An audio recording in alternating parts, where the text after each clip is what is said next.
Sehingga jadi keliru, jadi tak ingat berapa rakaat kau gapo kau. Itu semua tu termasuk dalam gangguan dia.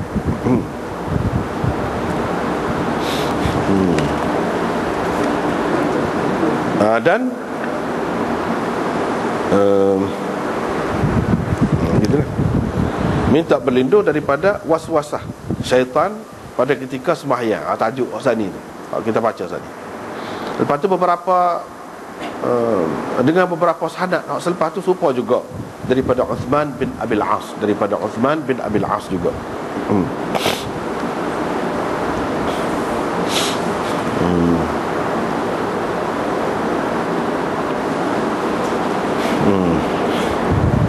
Hak ni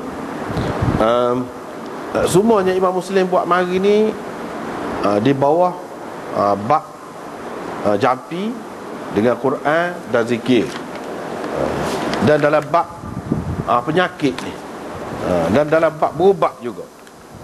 Semua di bawah tajuk umum berubat lah. Sebab benda ni boleh jadi penyakit juga ni. Lama-lama jadi penyakit was-was. Kalau dibiarkan jadi penyakit was-was.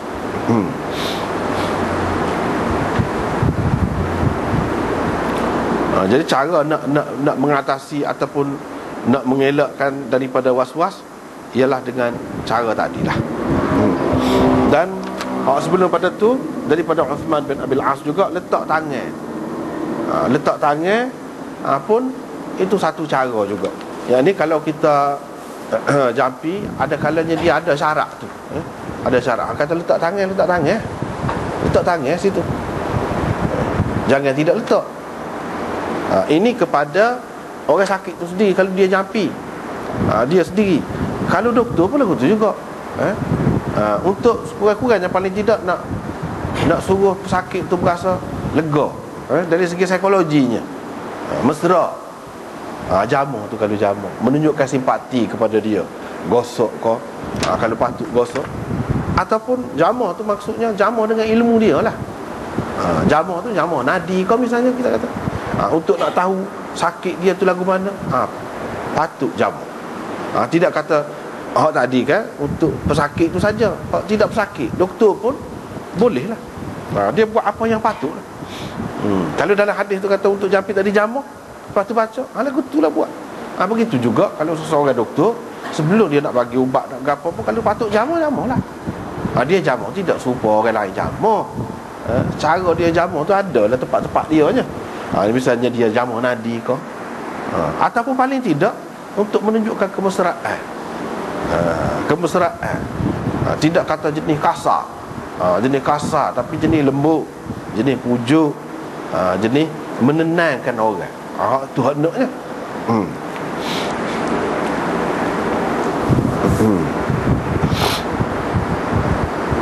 Ada juga doktor jenis kasar kan, tidak nak lagu tu. Tidak nak lagu tu. Kalau kita perhati dalam hadis ni banyak kan, tidak begitu.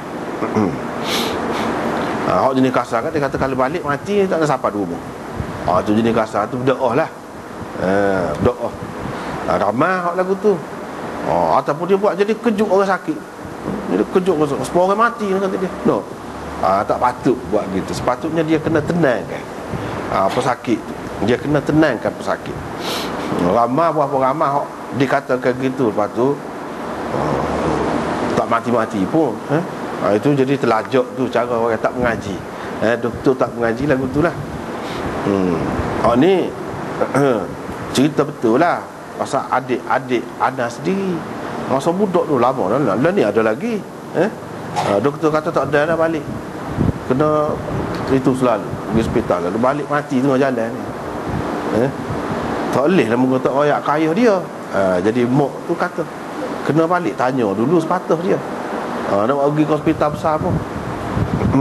Lepas tu Pak Kelik tak mati-mati Pak Kelik ni. Pak Kelik ni boleh anak ke apa tak ada apa. Kadang-kadang dia telajak. Telajak tak boleh lah. Itu jadi sebuah orang hak tidak, bukan orang beragama lah. Bukan orang beragama. Kalau orang Islam tidak sepatutnya begitu. Seterusnya, bab setiap penyakit ada ubat dan elok ataupun galakkan berubat. galakkan berubat. Kita masuk pada bab tu pula. Ini juga salah satu hadis yang hanya terdapat di dalam Sahih Muslim. Dalam kitab-kitab Sunan Sittah, hak ni dalam Muslim saja ada. Ibnul Athir dalam Jami'ul Usul, yang dia mengumpulkan usul-usul dalam kitab Sunan Sittah ni, dia tak ada sebut hadis ni, melainkan dikaitkannya dengan riwayat Muslim saja. Orang lain tak ada. Dengan lafaz lagu ni. Hak lebih kurang makna dia lagu ni tu ada dengan lafaz lagu ni. Iaitu riwayat daripada Jabir, daripada Rasulullah sallallahu alaihi wasallam, baginda bersabda, setiap ubat ada, setiap penyakit ada ubatnya. Setiap penyakit ada ubat. Apabila ubat itu menepati sakit ataupun penyakit, bara'a biidznillahi azza wa jalla, sembuhlah dengan izin Allah azza wa jalla. Jadi pesakit itu sembuh dengan izin Allah azza wa jalla.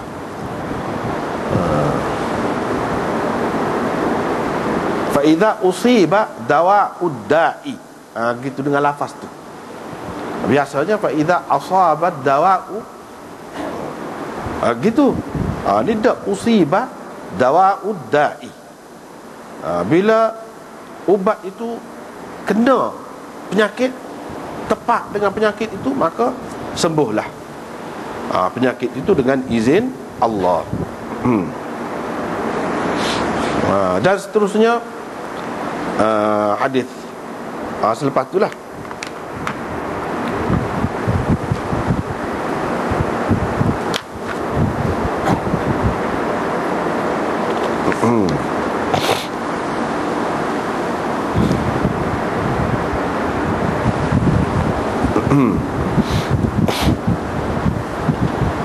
Hadis yang kedua, Jabir bin Abdullah lagi, dia pergi melawat Al-Muqanna' bin Sinan. Dia ni. Lepas tu dia pun kata, la abrah hatta tahtajima. Saya tidak akan tinggal kamu. Saya tidak akan pergi, tak saya pergi mana-mana selagi kamu tak berbekam, ataupun kamu di sini maksud tahtajim ni asal makna dia berbekam lah, tapi di sini tidak semesti makna berbekam.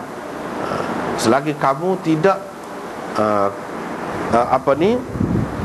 gunakan rawatan macam bekam gitulah, dengan menggunakan pisau seperti dalam hadis selepas ni. Selepas ni ada sebut cerita ni juga. Selagi engkau tidak berbekam,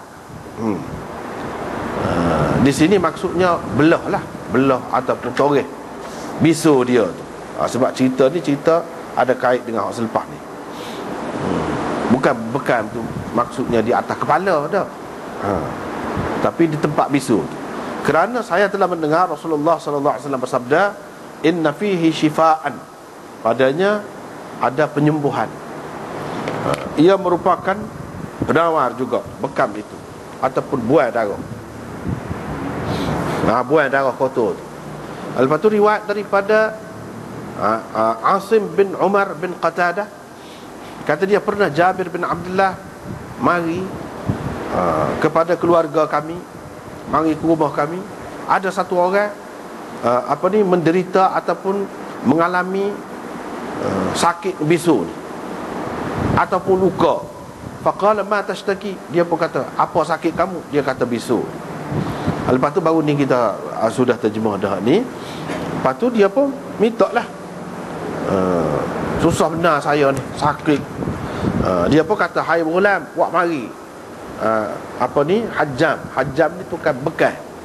Zaman itu hajam ni dia bukan cukur rambut, cukur kepala saja kerja dia je. Banyak lagi kerja-kerja lain. Untuk muding pun dia juga. Lepas tu kalau orang nak bekas pun dia juga. Dia banyak kerja dia. Zaman itu dia pandai lah benda-benda gitu. Nak pecah bisu pun dia juga. Faqala lahu ma tasna' bil hajjam, nak apa dengan hajamnya? Wahai Aba Abdullah, dia kata saya nak pelekat lah bekas tu.